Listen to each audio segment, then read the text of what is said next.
Welcome everyone. My name is Jonathan and this is my friend Henry. And welcome to another episode of GospelX, the Gospel according to the X-Men, where we'll be talking about episode 5 entitled Captive Hearts. Captive Hearts. Now, we're going to show you the episode, the clip actually, of what we have chosen to chat about. So go ahead and watch it and Now, we'll be right back. for Cyclops and for the leadership of the Morlocks. Storm, are you nuts? Refuse me and lose the respect of your tribe. Well, Use your mutant powers in any way. A crack of thunder, the slightest breeze, and my Morlocks will kill your people. agreed.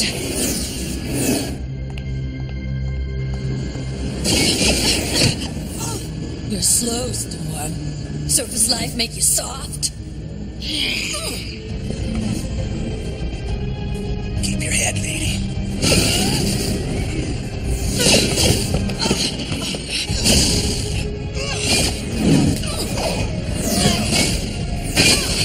You've lost, Callisto. but you shall not die.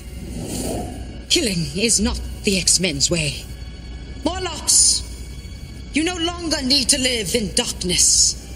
As your leader, I offer you safe haven at the mansion with the X-Men. You are outcasts no more. Our place is down here. We can't live among normal humans. When humanity accepts mutant kind, then we will come to the surface. When such acceptance is achieved, I shall return to you. Till then, Callisto will rule in my place.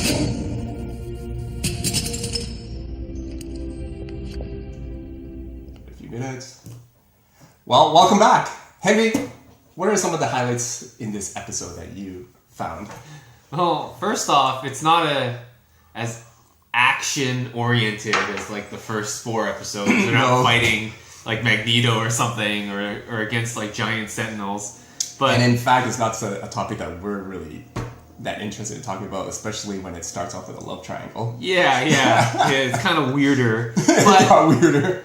at the beginning, they were doing this danger room simulation. Right. One of the things that really stood out. And all of a sudden, the walls are closing in, and Storm is trying to hold the walls back, and all of a sudden she just collapses with claustrophobia. She freaks out. freaks out, just completely freaks out, and just says that maybe she's not cut out to be a leader, Right. because she has this immense weakness, Mm-hmm. and that put herself and her team in danger when Right. they needed her most, Right. right? And as a viewer, you go and say, okay, like, this is not really what you expect. You expect the leaders to be strong, Right. capable, never questioning themselves, All always, the 21 habits of the John Maxwell book. always being like on top of things. You Right. just don't see leaders just have these personal failings. Right. Right. So, and that kind of theme runs throughout this episode. Right. Especially when Calypso Callisto, yeah. kidnaps Cyclops, and then she actually says Cyclops is actually the leader. That she sees that he is the leader. Mm-hmm. So, what kind of qualities does Cyclops have that, comparatively to Storm, that he has that Storm doesn't? Well, basically everything I just mentioned. He's strong, capable, disciplined, inspires others, accountable, has good decision-making capabilities. He's pretty decisive. Very decisive. He's just, when stuff's going on, he says, we have to go do this. We Yeah. gotta go protect Yeah. this person. Yeah. We gotta go protect the crowd from these other people. Yeah. And he doesn't seem like to have any weaknesses like Storm. And it's there. Thing is, it's obvious. Callisto sees it right away. Yeah. That he's a natural leader, and she wants that, Yeah. right? And it's almost like and unfortunately, the X-Men also brought the point that he's also a guy, Yep. a man, and therefore it just kind of fulfills all the leadership expectations that even today the world has on leaders, Okay. right? Yeah. Because we see it all the time. We hear it like in our work, right? When that people go, you need to be a leader, so then they give you a list of stuff, and a lot of the stuff is what you said and listed, right? So in contrast, how about Storm then? Okay, so in the end, she does portray as being a good leader. What does she have that actually is more like what we could say with regards to GospelX, more Christian? Let's compare with the what the episode told us. At the end of the episode, Right.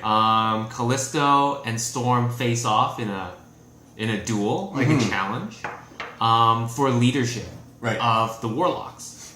And what Storm shows is that a leader inspires self-sacrifice. Right. They give themselves to the people that they're leading. Right. They inspire others not through the capabilities of themselves, Right. but what they have to offer the group. Right. Right? They inspire.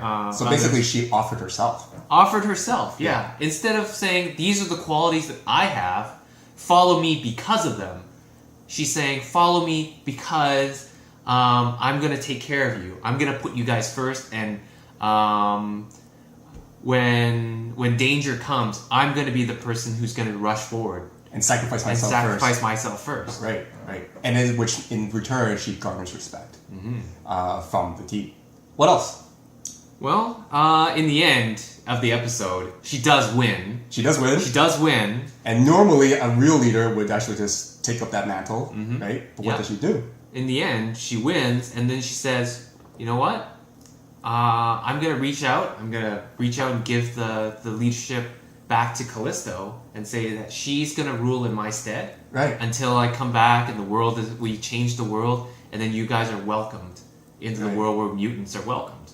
So another leadership quality that we could say that is against the grain of the world is to actually be willing to let go of leadership, to just keep the leadership as open-handed as possible. Anything else? That's pretty much it, right? Pretty much it? Yeah, well, I found with it that, like, she also saw leadership as more like a privilege given to her. I still remember in the early on of the episode during the war room scene, when she freaked out and then Xavier beamed himself. I don't know how, but he managed to beam himself and then into the war room and say that and then the Storm goes, Xavier, well, I can never be a leader. I'm not going to fulfill this. And then Xavier goes, you know what though, being a leader is, you don't have a choice. So actually, like, it's like leadership is given to you. It's not something that we earn. It's not something that we can control. It's something that is given, like a privilege. It's not an entitlement that we earn. So for Storm, like what you said, by having that ability and the willingness to just be able to keep it open-handed and be willing to say, no, I'm okay either way, and just treat leadership as a privilege, then that is one element of leadership that's never mentioned usually in any text in a business text about leadership. What's the Christian image of leadership then? Right, like, and I believe that the Storm. The funny thing is that we're actually using an animated figure, but I think Storm actually personifies that Christian leadership by actually imitating Jesus, because Jesus did open-handedly gave up his leadership role to offer as a sacrifice for others, and that's why we call him as a leader. We don't call him as a leader because he's a hero. He garnered like thousands of people's following. Actually, everybody abandoned him when he went to the cross, right? But he open-handedly gave it up for us, and I think Storm, using an animated figure, I understand that self-sacrifice. That self-sacrifice, that whole keeping the leadership as a privilege and open-handed is something that we as Christians should actually exemplify in our day-to-day, totally against the grain of the world's expectations of leadership. Is that it? All right. Thank you again for joining us in this episode of GospelX. Till next time, have a great weekend.